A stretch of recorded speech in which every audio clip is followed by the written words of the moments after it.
ರಾಜ್ಯದ ನೂತನ ಮುಖ್ಯಮಂತ್ರಿಗಳಾದಂತಹ ಡಿ.ಕೆ. ಶಿವಕುಮಾರ್ ಸಾಹೇಬ್ರೆ, ಕೋಲಾರ ಜಿಲ್ಲೆ ಬೆಂಗಳೂರಿಗೆ 70 ಕಿಲೋಮೀಟರ್ ದೂರದಲ್ಲಿದೆ. ಯಾವುದೇ ಸರ್ಕಾರ ಬಂದ್ರೂ ಬಜೆಟ್ನಲ್ಲೂ ಅನ್ಯಾಯ ಮಾಡ್ತಾ ಇದ್ದೀರಾ, ಉಸ್ತುವಾರಿ ಸಚಿವರ ನೇಮಕದಲ್ಲೂ ಅನ್ಯಾಯ ಮಾಡ್ತಾ ಇದ್ದೀರಾ. ಕೋಲಾರ ಜಿಲ್ಲೆಯಲ್ಲಿ 6 ಕ್ಷೇತ್ರಗಳಲ್ಲಿ 4 ಕ್ಷೇತ್ರಗಳಲ್ಲಿ ಗೆದ್ದಿರುವಂತಹ ಕಾಂಗ್ರೆಸ್ ಶಾಸಕರಿಗೆ ನಿಮ್ಮ ಸಚಿವ ಸಂಪುಟದಲ್ಲಿ ಸಚಿವರಾಗುವ ಯೋಗ್ಯತೆ ಇಲ್ಲವಾ? ಕೋಲಾರ ಜಿಲ್ಲೆ ಅಂತ ಹೇಳಿದ್ರೆ ಅಷ್ಟು ನಿರ್ಲಕ್ಷ್ಯವೇ? ಇಡೀ ದೇಶಕ್ಕೆ ಹಾಲು, ಹಣ್ಣು, ತರಕಾರಿ, ಚಿನ್ನ ಕೊಟ್ಟಂತಹ ಕೋಲಾರ ಜಿಲ್ಲೆಯನ್ನು ಯಾಕೆ ನಿರ್ಲಕ್ಷ್ಯ ಮಾಡ್ತಾ ಇದ್ದೀರಾ? ಉಸ್ತುವಾರಿ ಸಚಿವರನ್ನ ನೇಮಕ ಮಾಡ್ತೀರಾ, ಅವನಿಗೆ ಗಂಧ ಗಾಳಿನೇ ಗೊತ್ತಿರಲ್ಲ ಕೋಲಾರ ಜಿಲ್ಲೆಗೆ. ನಿಮಗೇನಾದ್ರು ಕೋಲಾರ ಜಿಲ್ಲೆ ಬೇಲೆ ಅಷ್ಟೇನಾದ್ರೂ ಏನು ಕೋಪನೋ ಇಲ್ಲ ಅಸೂಹೆ ಇದ್ರೆ ದಯವಿಟ್ಟು ನೀವು ಕೈ ಮುಗಿದು ಕೇಳ್ಕೊಂಡ್ಬಿಡ್ತೀನಿ, ನಮ್ಮ ಪಕ್ಕದ ಆಂಧ್ರಕ್ಕೆ ಸೇರಿಸ್ಬಿಡಿ. ಇಲ್ಲ ಪಕ್ಕಕ್ಕೆ ಸೇರಿಸ್ಬಿಡಿ. ಸುಮಾರು ನಮ್ದೇನು ಜಾಸ್ತಿ ದೂರ ಏನಿಲ್ಲ, ಆಂಧ್ರ ಇರೋದಿಲ್ಲಿ. ನೆಂಗ್ಲಿ ಬಾರ್ಡ್ರ್ ಬಿಟ್ರೆ ಆಂಧ್ರನೇ ನಮಗೆ. ನಿಮ್ಗೆ 70 ಕಿಲೋಮೀಟರ್ ಬರ್ಬೇಕು, ಇಲ್ಲಿಂದ 30 ಕಿಲೋಮೀಟರ್ ಆಂಧ್ರ ಬಂದ್ಬಿಡ್ತದೆ. ಆಂಧ್ರಕ್ಕೆ ಸೇರಿಸ್ಬಿಡಿ, ಪುಣ್ಯಕ್ಕೆ ಇಟ್ಕೊಳ್ಬಿಡಿ. ಯಾಕಂದ್ರೆ ಬರ, ಅಗತ್ಯ ವಸ್ತುಗಳ ಬೆಲೆ ಏರಿಕೆ, ಬೆಲೆ ಕುಸಿತದಿಂದ ಇವತ್ತು ತತ್ತರಿಸ್ತಾ ಇದ್ದೀವಿ. ರೈತ ಕೂಲಿ ಕಾರ್ಮಿಕರ ಸಮಸ್ಯೆ ಯಾವ ರೀತಿ ಇದೆ ಅಂದ್ರೆ, ಟೊಮಾಟೊ ಮಾರುಕಟ್ಟೆಯ ಸಮಸ್ಯೆ, ಒಂದು ಕಡೆ ಕುಡಿಯೋ ನೀರಿನ ಸಮಸ್ಯೆ, KC ವ್ಯಾಲ್ಯೂ ನೀರಿನ ಸಮಸ್ಯೆ, ನಕಲಿ ಬಿತ್ತನೆ ಬೀಜ, ಕೀಟನಾಶಕಗಳು, ಡ್ರಿಪ್ ಗೊಬ್ಬರಗಳು, ಇವಿ 101 ಸಮಸ್ಯೆ ಇದೆ. ಆದ್ರೆ ಈ ಉಸ್ತುವಾರಿ ಸಚಿವನ್ ಬರ್ತಾನೆ, ಅತ್ತೆ ಮನೆಗೆ ಅಳಿಯ ಬಂದಾಗ ಬಂದು ಡ್ರೈ ಫ್ರೂಟ್ಸ್ ತಿನ್ನುಬಿಟ್ಟು ಅಧಿಕಾರಿಗಳ ಮೇಲೆ ತಮ್ಮ ಆಕ್ರೋಶವನ್ನು ವ್ಯಕ್ತಪಡಿಸ್ಬಿಟ್ಟು ನಾಪತ್ತೆ ಆಗಿದ್ದಾನೆ ಅಂತ ಹೇಳಿದ್ರೆ ಮತ್ತೆ ಬರಲ್ಲ. ಸರ್ಕಾರಿ ಕಾರ್ಯಕ್ರಮಕ್ಕ ಇಲ್ಲ ಯಾವ್ದಾನ ಅವರು ರಿಲೇಷನ್ನು ಇಲ್ಲ ಅವ್ರ ಕುಲಬಾಂಧವ್ರ ಕಾರ್ಯಕ್ರಮಕ್ಕೆ ಬಂದು ಹೋಗ್ತಾ ಇದ್ದಾನೆ. ನಾವು ಕೇಳ್ತಾ ಇರೋದು, ನಮ್ಮ ಕೋಲಾರ ಜಿಲ್ಲೆ ಜನತೆ ನಿಮ್ಗೆ ಏನು ಪಾಪ ಮಾಡಿದೀವಿ? 4 ಜನ ಶಾಸಕರು ಕೊಟ್ಟಿಲ್ವಾ? 4 ಜನ ಶಾಸಕರಲ್ಲಿ ಹಿರಿಯ ಶಾಸಕರು 3 ಸರಿ ಗೆದ್ದಿರೋರು ಇದ್ದಾರೆ, ಇಬ್ಬರಿಗೆ 2 ಸರಿ ಗೆದ್ದಿರೋರು ಇದ್ದಾರೆ. 3 ಸರಿ ಗೆದ್ದಿರೋರು ಕೊಡಿ, ಯಾರೇನಿಲ್ಲೇನು ಆಪೋಸ್ ಮಾಡ್ತಾ ಇಲ್ವಲ್ಲ. ಕೊಟ್ಟು ಅವ್ರಿಗೆ ಸಚಿವ ಸ್ಥಾನ ಕೊಟ್ಟು ಅವ್ರಿಗೆ ಇದು ಏನು ಉಸ್ತುವಾರಿ ಸಚಿವರು ಹೊಣೆ ಕೊಡಿ. ನಮ್ಗೆ ಕೋಲಾರ ಜಿಲ್ಲೆ ಸಮಸ್ಯೆ ಇವತ್ತು ರಸ್ತೆಯಲ್ಲೂ ಇವತ್ತು ಟೊಮಾಟೊ ಸುರಿತಾ ಇದ್ದೀವಿ, ಮಾವು ಸುರಿತಾ ಇದ್ದೀವಿ, ಹಾಲಿನಲ್ಲಿ ಕಲಬೆರಕೆಗಳಾಗ್ತಾ ಇದೆ, ಭ್ರಷ್ಟಾಚಾರ, DCC ಬ್ಯಾಂಕ್ ಮುಳುಗೋಗ್ಬಿಟ್ಟೈತೆ. ಇಷ್ಟೆಲ್ಲ ಸಮಸ್ಯೆಗಳಿದ್ರು ಸಹ ನೀವು ಕೋಲಾರ ಜಿಲ್ಲೆಯನ್ನು ನಿರ್ಲಕ್ಷ್ಯ ಮಾಡ್ತಾ ಇದ್ದೀರಾ. ಖಂಡಿತವಾಗ್ಲೂ ಹೇಳ್ತಾ ಇದ್ದೀವಿ, ರೈತ ಸಂಘದಿಂದ ಎಚ್ಚರಿಕೆ ನೀಡ್ತಾ ಇದ್ದೀವಿ. ನೂತನ ಮುಖ್ಯಮಂತ್ರಿಗಳಿಗೆ, ನೂತನ ಸಚಿವ ಸಂಪುಟ ರಚನೆ ಮಾಡ್ತಾ ಇರೋರಿಗೆ ಈ ಒಂದು 2ನೇ ಸಚಿವ ಸಂಪುಟದಲ್ಲಿ ಕೋಲಾರ ಜಿಲ್ಲೆಯ ಒಂದು ಹಿರಿಯ ಶಾಸಕರಿಗೆ ಸಚಿವ ಸ್ಥಾನ ನೀಡಿ, ಒಂದು ಉಸ್ತುವಾರಿ ಜವಾಬ್ದಾರಿ ನೀಡಿ ಕೋಲಾರ ಜಿಲ್ಲೆಯ ಅಭಿವೃದ್ಧಿಯ, ರೈತ ಕೂಲಿ ಕಾರ್ಮಿಕರ ಸಮಸ್ಯೆಗೆ ಸ್ಪಂದಿಸ್ತಾ ಇದ್ರೆ ಖಂಡಿತವಾಗ್ಲೂ ಕೋಲಾರ ಮತ್ತೆ ಏನು ಇವತ್ತು ಆಂಧ್ರ ಕರ್ನಾಟಕ ಗಡಿ, ನಂಗ್ಲಿ ಗಡಿ ಭಾಗ ಏನಿದೆ ಅದನ್ನು ನಾವು ಬಂದ್ ಮಾಡುವ ಮುಖಾಂತರ ನಮ್ಮ ಕೋಲಾರ ಜಿಲ್ಲೆಯನ್ನು ಹಕ್ಕದ ಆಂಧ್ರಕ್ಕೆ ಸೇರಿಸಿ ಅಂತ ಹೋರಾಟ ಮಾಡ್ತಾ ಇದೀವಿ. ನೀವೇನಾದ್ರೂ ರಾಜ್ಯದ ಭೂಪಟದಲ್ಲಿ 31 ಜಿಲ್ಲೆಯಲ್ಲಿ ಕೋಲಾರ ಜಿಲ್ಲೆಯನ್ನು ಮರ್ತಂತ ಕಾಣಿಸ್ತಾ ಇದ್ದೀರಾ? ನಿಮಗೇನೋ ಮತಿಮರುಪು ಇದ್ರೆ ಹೇಳಿ, ನಾವು ಜ್ಞಾಪಕ ಮಾಡ್ತೀವಿ. ಇಲ್ಲವಾದರೆ ಈ ಒಂದು 2ನೇ ಸಚಿವ ಸಂಪುಟದಲ್ಲಿ ಹಿರಿಯ ಶಾಸಕರಿಗೆ ಸಚಿವ ಸ್ಥಾನ ನೀಡಿ ಕೋಲಾರ ಜಿಲ್ಲೆಯ ಜನರ ಸಮಸ್ಯೆಗಳಿಗೆ ಸ್ಪಂದಿಸಬೇಕು, ಇಲ್ಲಾರೆ ಆಂಧ್ರಕ್ಕೆ ಸೇರಿಸಬೇಕಂತೇಳಿ ಹೋರಾಟ ಮಾಡುವ ಎಚ್ಚರಿಕೆಯನ್ನು ನೀಡ್ತಾ ಇದ್ದೀವಿ. ಲಕ್ಷಾಂತರ ಗ್ರಾಮೀಣ ಪ್ರದೇಶಗಳ ರೈತ ಕೂಲಿ ಕಾರ್ಮಿಕರಿಗೆ, ಮಹಿಳೆಯರಿಗೆ ಸ್ವಾಭಿಮಾನದ ಬದುಕನ್ನು ನೀಡಿ ಖಾಸಗಿ ಫೈನಾನ್ಸ್ ಹಾವಳಿಯಿಂದ ಮುಕ್ತಿ ನೀಡಿದಂತಹ DCC ಬ್ಯಾಂಕ್ನಲ್ಲಿ ರಾಜಕೀಯ ಮಾಡಿ ಬೇಳೆ ಬೇಯಿಸ್ಕೊಳ್ತಾ ಇರೋರು ಯಾರು? ಇವತ್ತು MLC ಅನಿಲ್ ಕುಮಾರ್ ಅನ್ನೋರು ಏನು ನಿರಂತರವಾಗಿ DCC ಬ್ಯಾಂಕ್ನಲ್ಲಿ ಕೋಟಿ ಹಗರಣ, 1 ಕೋಟಿ 2 ಕೋಟಿ ಅಲ್ಲ, 160 ನಕಲಿ ಸ್ತ್ರೀಶಕ್ತಿ ಸಂಘಗಳಾಗಿದೆ. ರೈತರ ಕೃಷಿ ಒಂದು ಸಾಲದಲ್ಲಿ ಏನು ಹಗರಣ ಆಗಿದೆ. ಸುಮಾರು 200ರಿಂದ 300 ಕೋಟಿ ಹಗರಣ ಆಗಿದೆ ಅಂತೇಳಿ ನಿರಂತರವಾಗಿ ಆರೋಪ ಮಾಡ್ಕೊಂಡೇ ಬರ್ತಾ ಇದ್ದಾರೆ. ನಾವು MLC ಅನಿಲ್ ಕುಮಾರ್ ಅವ್ರಿಗೆ ಒಂದು ಪ್ರಶ್ನೆ ಮಾಡ್ತಾ ಇದೀವಿ. ರೈತ ಸಂಘ ನಾವು ಯಾವ ಪರವಾಗೂ ಅಲ್ಲ, DCC ಪ್ಯಾಕ್ ಪರವಾಗಿ, ರೈತ ಕೂಲಿ ಕಾರ್ಮಿಕರ, ಮಹಿಳೆಯರ ಪರವಾಗಿ ಒಂದು ಪ್ರಶ್ನೆ ಮಾಡ್ತಾ ಇದೀವಿ. 10 ವರ್ಷಗಳ ಹಿಂದೆ ಅದೇ DCC ಬ್ಯಾಂಕು ಸಂಪೂರ್ಣವಾಗಿ ಮುಳ್ಳು ಗಿಡಗಳು ಬೆಳೆದು ಸಂಪೂರ್ಣವಾಗಿ ಸಾಲ ಇಲ್ಲದೆ ನಾಶ ಆಗಿತ್ತು. ಅವತ್ತು ಆ ಒಂದು ಬ್ಯಾಂಕ್ಗೆ ಆ ಅಧ್ಯಕ್ಷರಾಗಿ, ಚುನಾವಣೆ ನಂತರ ಅಧ್ಯಕ್ಷರಾಗಿ ಬಂದಂತ ಬ್ಯಾಲಳ್ಳಿ ಗೌಡರು ಸತತವಾಗಿ 2 ಸರಿ ಅಧ್ಯಕ್ಷರಾದ್ರು, ಸಾಲ ವಿತರಣೆ ಮಾಡ್ತಾ ಇದ್ರು. ನೀವು ಸಹ ಒಂದೇ ತಟ್ಟೆಯಲ್ಲಿ ಅಧ್ಯಕ್ಷರು, ನಿರ್ದೇಶಕರು, MLC ಅನಿಲ್ ಕುಮಾರ್ ಅವರು ಮತ್ತೆ ಬೆಳ್ಳಳ್ಳಿ ಗೋವಿಂದಗೌಡರು ಒಂದೇ ತಟ್ಟೆಯಲ್ಲಿ ಊಟ ಮಾಡಿದ್ದಾರೆ. ಏನು ಊಟ ಮಾಡಿಲ್ಲ ಅಂತ ಹೇಳ್ತಾ ಇಲ್ಲ, ಊಟ ಮಾಡಿದ್ದಾರೆ, ಸಾಲನೂ ಪಡೆದಿದ್ದಾರೆ. ಆದ್ರೆ 10 ವರ್ಷಗಳಿಂದ ಇಲ್ಲದ ಆರೋಪ ಸತತವಾಗಿ 2 ವರ್ಷಗಳಿಂದ ಯಾವ ನಿರಂತರವಾಗಿ ಮಾಡ್ತಾ ಇದ್ದೀರಾ? ನಿಮ್ಮದೇ ಸರ್ಕಾರ ಇದೆ, ನಿಮ್ಮದೇ ಮುಖ್ಯಮಂತ್ರಿ ಇದ್ದಾರೆ, ನಿಮ್ಮದೇ MLA ಇದ್ದಾರೆ, 2 ತಾಲೂಕುಗಳಲ್ಲಿ ಇದ್ದಾರೆ MLAಗಳು. ಆದ್ರೆ ತನಿಖೆ ಯಾಕೆ ಆಗ್ತಾ ಇಲ್ಲ? ನೀವೇನ್ ಹೇಳ್ತಾ ಇದ್ದೀರಾ? 2 ಸರಿ ಆಯ್ತು, ಹಗರಣ ಆಯ್ತು, ಚುನಾವಣೆ ನಡೆಸಿದ್ರಿ, MLA ಎಲೆಕ್ಷನ್ ದುಡ್ಡುಗಳು ತಗೊಂಡ್ರಿ, ಅದು ಎಲ್ಲಿ ಬಂತು ಏನು ಬಂತು ಅಂತ ಇಡೀ ಸಾರ್ವಜನಿಕರು ಗೊತ್ತು. ಅದೇ ಬ್ಯಾಂಕ್ನಲ್ಲಿ ನೀವು ನಿರ್ದೇಶಕರು ಆಗಿದ್ರೆ, ಅಲ್ಲಿ ಅದೇ ಬ್ಯಾಂಕ್ನಲ್ಲಿ ಸುಮಾರು ಕೋಟಿಗಳು ತಗೊಂಡು ಕೋಳಿ ಫಾರಮ್ಗಳು ಮಾಡಿದಿರೆ.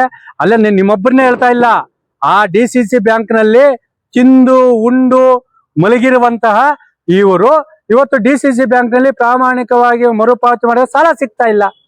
ನಿರಂತರವಾಗಿ ಒಂದಲ್ಲ ಒಂದು ಸ್ಟೇಟ್ ಮಾಡ್ತಾರೆ. ನೀವು ಮಾತ್ರ ಸ್ಟೇಟ್ಮೆಂಟ್ ಕೊಡ್ತಾ ಇದ್ರೆ MLA ಯಾಕೆ ಕೊಡ್ತಾ ಇಲ್ಲ? ಉಸ್ತುವಾರಿ ಸಚಿವರು ಯಾಕೆ ಕೊಡ್ತಾ ಇಲ್ಲ? ನೀವು ಮುಖ್ಯಮಂತ್ರಿ ಹತ್ರ ಹೋಗಿ ಯಾಕೆ ಚರ್ಚೆ ಮಾಡ್ತಾ ಇಲ್ಲ? DCC ಬ್ಯಾಂಕ್ ಅಂದ್ರೆ ಕಾಲ ಕಸಾನ ಅಂದ್ರೆ ಬಡ ರೈತ ಕೂಲಿ ಕಾರ್ಮಿಕ ಸ್ತ್ರೀಶಕ್ತಿ ಸಂಘಗಳ ಒಂದು ಸ್ವಾಭಿಮಾನ ಬದುಕಂತ DCC ಬ್ಯಾಂಕ್ ಲೂಟಿ ಮಾಡೋ ಬ್ಯಾಂಕ್ ಆಗ್ಬಿಟ್ಟೈತಾ? ನಿಮ್ಮ ಆರೋಪ ನಿಲ್ಲಿಸಿ, ಮುಖಾಮುಖಿ ಚರ್ಚೆ ಕಡಿ. 2 ಜಿಲ್ಲೆಯ ಏನು ಸಾಲ ವಂಚಿತವಾಗಿದ್ದಾರೆ, ನಿಮ್ಮ ಹತ್ರ ದಾಖಲೆಗಳಿದೆ, ನಕಲಿ ದಾಖಲೆಗಳು ಏನಿದೆ ಸ್ತ್ರೀಶಕ್ತಿ ಸಂಘಗಳದು 165 ಅಂತ ಹೇಳ್ತಾ ಇದ್ದೀರಾ. 200 ಇರ್ಲಿ, ಯಾವ ಸಂಘಕ್ಕೆ ಕೊಟ್ಟಿದ್ದಾರೆ, ಸತ್ತೋದರೆ ಯಾರು ಕೊಟ್ಟಿದ್ದಾರೆ, ಬಹಿರಂಗವಾಗಿ ಬನ್ನಿ, ಸಾರ್ವಜನಿಕವಾಗಿ ಬನ್ನಿ, ನಾವು ಬರ್ತೀವಿ. ಬೆಳ್ಳಳ್ಳಿ ಗೋವಿಂದಗೌಡರು ತಿಂದ ಬೆಳ್ಳಳ್ಳಿ ಗೋವಿಂದಗೌಡರು ಜೈಲಿಗೆ ಕಳ್ಸೋಣ. ಅದ್ರಲ್ಲಿ ಯಾರ ನಿರ್ದೇಶಕರಿದ್ದಾರೆ, ಯಾರ ಅಧಿಕಾರಿಗಳು ತಿಂದಿದ್ದಾರೆ, ಎಲ್ಲರೂ ಜೈಲಿಗೆ ಕಳ್ಸೋಣ. 2 ತಾಲೂಕಿನ ವ್ಯವಸ್ಥಾಪಕರು ಏನ್ ಕೆಲಸ ಮಾಡಿದ್ರು, ಏನು ನಿವೃತ್ತಿ ಆಗಿದ್ದಾರೆ, ಎಲ್ಲಾ ಅಧಿಕಾರಿಗಳನ್ನ ಮಂಪ್ರ ಪರೀಕ್ಷೆಗೆ ಹಾಕೋಣ. ಅದನ್ನ ಬಿಟ್ಟು ಗಾಳಿಯಲ್ಲಿ ಗುಂಡು ಹೊಡೆದು DCC ಬ್ಯಾಂಕ್ ಹಂಗೆ ಐತೆ. 1.5 ವರ್ಷ ಆಯ್ತು ಎಲೆಕ್ಷನ್ ಆಗಿ, ಯಾರೋ ಇಬ್ಬರನ್ನ ಕೋರ್ಟ್ಗೆ ಕಳಿಸಿದ್ರಿ, ಅವರು ಅದನ್ನ ಕ್ಲಿಯರ್ ಆಗಿಲ್ಲ. ಇಲ್ಲಿ ಅಧ್ಯಕ್ಷರ ಇದು ಬರ್ತಾ ಇಲ್ಲ. ನಾವು ಯಾರನ್ನ ಕೇಳಬೇಕು? ಇವತ್ತು ಖಾಸಗಿ ಸಾಲ ಮಾಡಿ ನಿರಂತರವಾಗಿ ಕೃಷಿ ಹೊಂಡಗಳಲ್ಲಿ ಆತ್ಮಹತ್ಯೆ ಮಾಡ್ಕೊಳ್ಳೋರು, ವಿಷ ಕುಡಿ ಆತ್ಮಹತ್ಯೆ ನಿಮ್ಮ ಕಣ್ಣು ಮುಂದ್ಗಡೆ ಇದೆಯಲ್ಲಪ್ಪ. ನಾವು ಅನಿಲ್ ಕುಮಾರ್ ಅವರು ಒಬ್ಬರನ್ನೇ ನಾನು ಪ್ರಶ್ನೆ ಮಾಡ್ತಾ ಇಲ್ಲ. ಆ ಬ್ಯಾಂಕ್ ನಲ್ಲಿ ದುರುಪಯೋಗ ಪಡಿಸ್ಕೊಂಡವ್ರಿಗೆ ನಮ್ಮ MLA ಸಾಹೇಬ್ರು ಹೇಳ್ತಾ ಇದ್ರೆ ಕುಷ್ಠರೋಗ ಬರ್ತದೆ, ಹಾರ್ಟ್ ಅಟ್ಯಾಕ್ ಬರ್ತದೆ, ಮೂರ್ಛೆ ರೋಗ ಬರ್ತದೆ, ನಿಜವಾಗ್ಲೂ ಬರ್ತದೆ. ಯಾಕೆ ಹೇಳಿ? ಅದು ಬಡವ್ರ ಬ್ಯಾಂಕ್ ಸರ್, ಖಂಡಿತವಾಗ್ಲೂ ಬಡವ್ರ ಬ್ಯಾಂಕ್ ಅದು. ನಾವು ಕೇಳ್ತಾ ಇರೋದಿಷ್ಟೇ, ನೀವು ಸುಮ್ಮನೆ ಪತ್ರಿಕಾ ಮಾಧ್ಯಮಗಳಲ್ಲಿ ಹೇಳೋದು ಬಿಟ್ಟು 2 ಜಿಲ್ಲೆಯ ಎಲ್ಲಾ ಸ್ತ್ರೀಶಕ್ತಿ ಸಂಘಗಳನ್ನು ಮತ್ತೆ ಜನಪ್ರತಿನಿಧಿ ಏನೋ ರೈತರನ್ನು ಒಗ್ಗೂಡಿಸಿ ಮುಖಾಮುಖಿ ಚರ್ಚೆ ಆಯೋಜನೆ ಮಾಡಿ. ನಿಮ್ಮದೇ ಸರ್ಕಾರ ಇದೆ, ಪದೇ ಪದೇ ಹೇಳ್ತಾ ಇದ್ದೀನಿ, ನಿಮ್ಮದೇ ಸರ್ಕಾರ, ನಿಮ್ಮದೇ ಶಾಸಕರು, ನಿಮ್ಮಲ್ಲಿರೋ ಗೆದ್ದಿರೋ ಶಾಸಕರೇ DCC ಬ್ಯಾಂಕ್ ಅಲ್ಲಿ ಕೋಟಿ ಸಾಲ ಮಾಡಿ ಮರುಪಾವತಿ ಮಾಡಿಲ್ಲ. ಇವತ್ತು ಪ್ರಾಮಾಣಿಕ ಕೆಲಸ ಏನು ಮರುಪಾವತಿ ಮಾಡಿರೋರು ರೈತರು, ಮಹಿಳೆಯರು. ಕೋಟಿ ಮೇಲೆ 25 ಲಕ್ಷದಿಂದ 10 ಕೋಟಿ 12 ಕೋಟಿ ತಗೊಂಡ್ರೆ ಯಾರು ಮಾಡಿಲ್ಲ. ನಾವು ಕೇಳ್ತಾ ಇರೋದ್ರಿಂದ ಬ್ಯಾಂಕ್ ಉಳಿಬೇಕಾದ್ರೆ ಅನಿಲ್ ಅನ್ನೋರು ಏನೋ ಇವತ್ತು ಆರೋಪ ಮಾಡ್ತಾ ಇದಾರೆ, ಅದು ಸಾಬೀತಾಗಬೇಕು. ಸಾಬೀತಾಗಿಲ್ಲ ನಾವು ಬಿಡೋರಲ್ಲ. ಇಲ್ಲ, ಚುನಾವಣೆಯಲ್ಲಿ ಏನು ಇಬ್ರು ಹೋಗಿದ್ದಾರೆ ಕೋರ್ಟ್ಗೆ, ಅವ್ರನ್ನ ವಿತ್ಡ್ರಾ ಮಾಡ್ಕೊಂಡ್ಬಂದು ಅಧ್ಯಕ್ಷರ ನೇಮಕ ಮಾಡಿ, ಇಲ್ಲ ಲೋಕಾಯುಕ್ತನ ಹಾಕಿ, ಇಲ್ಲ SITಗನ ಕೊಡಿ, ಇಲ್ಲ CBIಗನ ಕೊಡಿ. ಯಾವ ಸಮಸ್ಯೆ ಮೇಲೆ ನಿಮ್ಗೆ ನಂಬಿಕೆ ಇದೆ ಅನಿಲ್ ಅನ್ನೋರೆ, ಅದಕ್ಕೆ ಅದನ್ನ ವಹಿಸಿ. ಸರ್ಕಾರದ ಗೃಹ ಮಂತ್ರಿನೂ ನಿಮ್ಗೆ ಜನ ಗೊತ್ತು, ಸರ್ಕಾರನೇ ನಿಮ್ದು. ಬ್ಯಾಂಕ್ ಉಳಿಬೇಕು, ತಪ್ಪು ಮಾಡಿದ ಅಧಿಕಾರಿಗಳು ಜೈಲಿಗೆ ಹೋಗ್ಬೇಕು, ಅದು ನಮ್ಮಿದೆ. ಇಲ್ಲವಾದರೆ ಖಂಡಿತವಾಗ್ಲೂ ಹೇಳ್ತೀನಿ, 3/8/2026 ಖಂಡಿತವಾಗ್ಲೂ ಹೇಳ್ತಾ ಇದ್ದೀನಿ, 3/8/2026 ಬ್ಯಾಂಕಿನ ಮುಂದೆ ಬೆಳಗ್ಗೆ 6 ಗಂಟೆಯಿಂದ ಆಹೋರಾತ್ರಿ ಉಪವಾಸ ಸತ್ಯಾಗ್ರಹ ಮಾಡುವ ಮುಖಾಂತರ ಆರೋಪ ಮಾಡುವವರನ್ನು, ತಿಂದಿರುವವರನ್ನು, ದುರುಪಯೋಗ ಪಡಿಸ್ಕೊಂಡಿರೋರನ್ನು ಎಲ್ಲರಿಗೂ ಮಂಪರು ಪರೀಕ್ಷೆಗೆ ಒಳಪಡಿಸಿ ಈ ಒಂದು ಬ್ಯಾಂಕ್ ಅನ್ನು ಉಳಿಸಲು ಇದನ್ನು CBIಗೆ, ಇಲ್ಲವೇ SITಗೆ, ಇಲ್ಲವೇ ಲೋಕಾಯುಕ್ತಗೆ ಒಪ್ಪಿಸುವ ಮುಖಾಂತರ ಬ್ಯಾಂಕ್ ಅನ್ನು ಉಳಿಸುವಂತ ನಿರ್ಧಾರ ತಗೊಂತೀವಿ. ನಮ್ಮ ಉಪವಾಸ ಸತ್ಯಾಗ್ರಹ ಹೆಂಗಿರ್ತದಂತೆ, ಬ್ಯಾಂಕ್ ಉಳಿಯುವಾಗಿ ನಮ್ಮ ಪ್ರಾಣ ಹೋದ್ರೂ ಪರವಾಗಿಲ್ಲ, ಅದರಲ್ಲಿ ತಿಂದಿರೋರು ಜೈಲಿಗೆ ಹೋಗ್ಲೇಬೇಕು. ಇದು ನಮ್ಮ ಹೋರಾಟ. ಜನ್ಮ ಕೊಟ್ಟ ತಾಯಿ 9 ತಿಂಗಳು ಮಗುವನ್ನು ತನ್ನ ಗರ್ಭದಲ್ಲಿ ಇಟ್ಟುಕೊಂಡು ಈ ಒಂದು ಪ್ರಪಂಚಕ್ಕೆ ನಮ್ಮನ್ನು ಪರಿಚಯ ಮಾಡಿದಾಗ ತಾಯಿ ಹಾಲು ಕುಡಿತೀವಿ. ತಾಯಿ ಹಾಲ ನಂತರ ನಾವು ಕುಡಿಯೋದು ಹೇಳಿ ಗೋಮಾತೆ ಹಾಲನ್ನು. ಆ ಗೋಮಾತೆ ಹಾಲು ಎಷ್ಟು ಪವಿತ್ರತೆ ಇರಬೇಕಂದ್ರೆ ಅದರಲ್ಲಿ ಕಲಬೆರಕೆ ಮಾಡಿ ಗ್ರಾಹಕರನ್ನು ಅದನ್ನು ನೀಡಿ ಆ ವಿಷ ಮಾಡ್ತಾರೆ ನೋಡಿ ಈ ಹಾಲಿನ ದಂಧೆಕೋರರು. ಅವರಿಗೆ ಖಂಡಿತವಾಗ್ಲೂ ಅವರ ಕುಟುಂಬಗಳು ಸರ್ವನಾಶ ಆಗ್ತದೆ. ಅದಕ್ಕೆ ಕುಮ್ಮಕ್ಕು ಕೊಡುತ್ತಿರುವಂತ ಯಾರೇ ಆಗ್ಬೋದು ಅವರ ವಂಶಗಳು ನಿರಂಶ ಆಗ್ಬಿಡ್ತಾರೆ. ಖಂಡಿತವಾಗ್ಲೂ ಇದು ಶಾಪ ಅಲ್ಲ, ನೋವು. ನಿರಂತರವಾಗಿ ಈ ಒಂದು ಹಾಲುಗಳಿಗೆ ಇದು ಏನಲ್ಲ, ನಾವು ಕಷ್ಟಪಟ್ಟು ಹಸು ಕಟ್ಟಿ ಎಮ್ಮೆ ಕಟ್ಟಿ ಅದಕ್ಕೆ ಮೇವು ತಂದು ಸಾಲ ಸೋಲ ಮಾಡಿ ನಾವು ಗುಣಮಟ್ಟದ ಹಾಲನ್ನು ಕರೆದು ಡೈರಿಗಳಿಗೆ ಹಾಕ್ತೇವೆ. ಆ ಡೈರಿಯಿಂದ BMCಗೆ ಹೋಗ್ತೇವೆ. BMCಗಳಿಂದ ಮತ್ತೆ ಮೆಗಾ ಡೈರಿಗೆ ಬಂದು ಅದರಲ್ಲಿ ವಿವಿಧ ಉತ್ಪನ್ನಗಳನ್ನು ಮಾಡ್ತಾರೆ. ಆ ಉತ್ಪನ್ನಗಳನ್ನು ಮಾಡಿ ಗ್ರಾಹಕರಿಗೆ ಅನ್ಸ್ತಾರೆ. ನಾವು ಇವತ್ತು ಯಾವ ರೀತಿ ಇದೀವಿ ಅಂದ್ರೆ ನಮ್ಮ ದುಡಿಮೆ, ನಮ್ಮ ಬೆವರಿನ ಹಾಲು ಇವತ್ತು ಕಲುಷಿತವಾಗಿ ನಮ್ಮ ಹಾಲೇ ನಾವು ಏನೋ ಕಲುಷಿತ ಹಾಲನ್ನು ಕುಡಿದು ಕಲಬೆರಕೆ ಹಾಲನ್ನು ಕುಡಿತಾರೆ. ಇನ್ನು ಯಾವ ಮಟ್ಟಕ್ಕಿದೆ ಮಕ್ಕಳು ಕೆಲವು ತಾಯಿಗಳಲ್ಲಿ ಎದೆ ಹಾಲಿರಲ್ಲ, ಅವರು ಈ ಹಾಲನ್ನು ಕೊಡ್ತಾರೆ. ಏನಕ್ಕೆ ಹೇಳಿ? ಮಕ್ಕಳು ಚೆನ್ನಾಗಿಲ್ಲ ಅಂತ. ಅಂತ ಹಸುಗೂಸು ಈ ಪ್ರಪಂಚನೇ ನೋಡಿರಲ್ಲ, ಮಾತಾಡಿರಲ್ಲ ಅಂತ ಹಸುಗೂಸುಗಳಿಗೆ ಕಲಬೆರಕೆ ಮಾಡ್ತಾ ಇದಾರಲ್ಲ. ನಿನ್ನೆ ಆ ಬೇತಮಂಗಲ ನಮ್ಮ ನಿರ್ದೇಶಕರು ಒಂದು ಹೇಳಿಕೆ ಕೊಟ್ಟಿದ್ದಾರೆ, ಕಲಬೆರಕೆಗೂ ನಂಗೆ ಸಂಬಂಧ ಇಲ್ಲ ಅಂದ್ರೆ ನೀನು ರೈತ ಪ್ರತಿನಿಧಿಯಾಗಿ ಡೈರಿಗೆ ಹೇಗೆ ಬರ್ತೀಯಾ?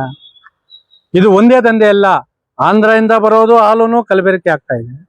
ಇಲ್ಲಿ ನಾವು ಸ್ಥಳೀಯವಾಗಿ ಏನು ಹಾಲು ಗುಣಮಟ್ಟ ಕೊಟ್ಟು ಡೈರಿಗಳಲ್ಲಿರೋಂಥ ಸಿಬ್ಬಂದಿನ ಇದು ಮಾಡ್ತಾರೆ. ಇಲ್ಲ ಡೈರಿಗಳ ಬಗ್ಗೆ ಮಾತಾಡಿದ್ರೆ ಅವ್ರಿಗೆ ಯಾವ ರೀತಿ ಕೋಪ ಬರ್ತದೆ ಗೊತ್ತಾ? ಪಾಪ ಉರ್ಕೊಂತ ಇರ್ತಾರೆ. ಅವ್ರ ATMಗಳು ಪೇಟಿಎಮ್ಗಳು ಅಂದ್ಬಿಟ್ಟು ಭಯ ಬಂದ್ಬಿಡ್ತದೆ. ಈ ಕಲಬೆರಕೆ ಮಾಡಿದಾಗ ಗೊತ್ತಾಗಲ್ವಾ ಅವ್ರಿಗೆ? ರೈತರ ಹೆಸರಲ್ಲಿ ನೋ ಪೇಮೆಂಟ್ ಇದೆಲ್ಲ ತಿಂದಾಗ ಗೊತ್ತಾಗಲ್ವಾ? ನಾವು ಕೇಳ್ತಾರೆ ಗೊತ್ತಾ, ಈ ಪವಿತ್ರವಾದ ಗೋಮಾತೆಯ ಹಾಲಿಗೆ ಯೂರಿಯಾ, ಮೈದಾ, ಡಾಲ್ಡಾ ಏನು ನಿರ್ಜಕ ವಸ್ತುಗಳನ್ನು ಅಂದ್ರೆ ಕೊಳೆತ ವಸ್ತುಗಳನ್ನು ಕಲಬೆರಕೆ ಮಾಡಿ ಅದನ್ನು ವಿಷಯುಕ್ತ ಮಾಡಿ ನೇರವಾಗಿ ಗ್ರಾಹಕರಿಗೆ ಮಕ್ಕಳಿಗೆ ಕುಡಿಸುವಂತಹ ಈ ದಂಧೆಕೋರರ ವಿರುದ್ಧ ಗೂಂಡಾ ಕಾಯ್ದೆಯಲ್ಲಿ ಕೇಸು ದಾಖಲಿಸಿ ಅವ್ರಿಲ್ಲ ಸಾರ್ವಜನಿಕರು ಸಾಯಿಸ್ಬಿಡ್ಬೇಕಂತ ನನ್ನ ಮಕ್ಕಳನ್ನ. ಅವ್ರು ಇರಬಾರ್ದು ಪ್ರಪಂಚದಲ್ಲಿ ಖಂಡಿತವಾಗ್ಲೂ. ಈ ಹಾಲೇ ಕಲಬೆರಕೆ ಮಾಡಿದ್ರೆ ಇನ್ನು ಬೇರೆ ಏನ್ ಕಲಬೆರಕೆ ಮಾಡ್ತಾರೆ? ಈ ಕೆಲಸ ಕಲಬೆರಕೆ ಮಾಡೋ ಕೆಲಸಕ್ಕಿನ್ನ ಅವ್ರು ಇನ್ನೊಂದು ಕೆಲಸ ಮಾಡ್ಬೋದು. ಅಂತ ಕೆಲಸ ಮಾಡಿ ಬದುಕಿ ಜೀವನ ಮಾಡ್ಲಿ. ಅದನ್ನ ಬಿಟ್ಟು ಇನ್ನ ಮಾನ್ಯ ಅಧ್ಯಕ್ಷರು ನಾವು ಮನವಿ ಮಾಡ್ತಾ ಇದೀವಿ, ಮತ್ತೆ ಎಲ್ಲಾ ನಿರ್ದೇಶಕರಿಗೆ ಪವಿತ್ರವಾಗಿ ಸತ್ಯ ಹರಿಶ್ಚಂದ್ರ ಮಾತುಗಳು ಹೇಳುವಂತಹ ಎಲ್ಲ ಅಧಿಕಾರಿ ವರ್ಗಗಳಿಗೆ, ಚುನಾಯಿತ ಜನಪ್ರತಿನಿಧಿಗಳಿಗೆ ನಾವು ಪ್ರಶ್ನೆ ಮಾಡ್ತಾ ಇದೀವಿ. ಹಾಲಿನ ಕಲಬೆರಕೆ ಪತ್ತೆ ಹಚ್ಚಲು ವಿಶೇಷ ತಂಡ ರಚನೆ ಮಾಡಿ ಈ ಒಂದು ಪ್ರಯೋಗಾಲಯವನ್ನು ಕೋಲಾರಲ್ಲಿ ಸ್ಥಾಪನೆ ಮಾಡಿ BMCಗಳಲ್ಲಿ ಏನ್ ಕಲಬೆರಕೆ ಮಾಡಿ ಯಾರಿಗೆ ಲಂಚ ಕೊಡ್ತಾರೋ ಅಂತವ್ರಿಗೆ ಲಕ್ವ ಹೊಡೀಲಿ, ಕಣ್ಣು ಹೋಗ್ಬಿಡ್ಲಿ, ಕೈ ಕಾಲು ಬಿದ್ದೋಗ್ಲಿ, ಮೂರ್ಛೆ ರೋಗ ಬರ್ಲಿ ಅಂತ ನಾನು ಶಾಪ ಆಗ್ತಾ ಇದ್ದೀನಿ. ಯಾಕಂದ್ರೆ ನಾವು ಕಣ್ಣು ಕಾಣಿಸಲ್ಲ, ನನಗೆ ಹೊಟ್ಟೆ ಉರಿದೆ ಅಂತ ಹೇಳಿದ್ರೆ ಮೊದಲು ಮೊಸರು ತಂದು ಕುಡಿತೀವಿ. ಯಾರ ಮನೆಗನವ್ರೆ ಕಾಫಿ ಕುಡಿತಾರೆ, ಮನೆಯಲ್ಲೇ ಹಾಲಿಲ್ಲ ಅಂತ ಹೇಳಿದ್ರೆ ಆ ಪಾಕೆಟ್ ಹಾಲು ತಂದ್ಕೊಂಡು ಇಂಥ ಪಾಕೆಟ್ ಹಾಲೇ ಕಲಬೆರಕೆ ಮಾಡ್ತಿರೋ ಪ್ರಕರಣವನ್ನು ಗಂಭೀರವಾಗಿ ಪರಿಗಣಿಸಬೇಕು. ಅಂತಹ ದಂಧೆಕೋರರನ್ನು ಸಾರ್ವಜನಿಕವಾಗಿ ಗುಂಡಿಕ್ಕಿ ಕೊಲ್ಲಿ, ಇಲ್ಲ ಕಲ್ಲುಗಳಲ್ಲಿ ವಯಸ್ಸಾಯಿಸಿ ಅಂತೇಳಿ ಹೇಳುವ ಮುಖಾಂತರ ಹಾಲಿನ ಕಲಬೆರಕೆ ಮಾಡುವ ವಂಶಗಳು ನಿರಂಶವಾಗ್ಲಿ, ಅವರಿಗೆ ಕೈ ಕಾಲಿಗೆ ಲಕ್ವ ಹೊಡೀಲಿ, ಮೂರ್ಛೆ ರೋಗ ಬರೀಲಿ, ಅವರ ವಂಶ ನಿರಂಶ ಆಗ್ಲಿ, ಹಾಲಿನ ಗುಣಮಟ್ಟ ಕಾಯ್ದುಕೊಳ್ಳಲಿ, ಬಡ ರೈತ ಕೂಲಿ ಕಾರ್ಮಿಕರ ಮಕ್ಕಳ ಆರೋಗ್ಯ ರಕ್ಷಣೆ ಆಗ್ಲಿ ಅಂತೇಳಿ ಮನವಿಯನ್ನು ಮಾಡ್ತಾರೆ.